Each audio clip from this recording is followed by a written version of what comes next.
To my channel. ఈరోజు సొరకాయ టమాటా పచ్చడి ఎలా చేయాలో చెప్తానండి.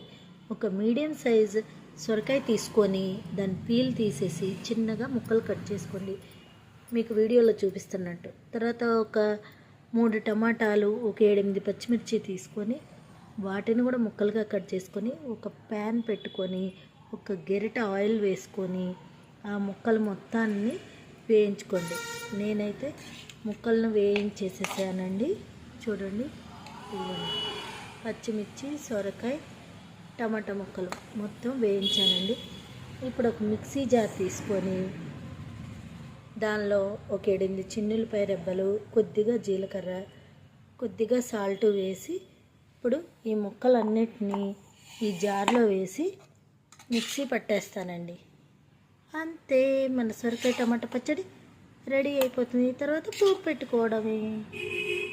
Thank you for watching.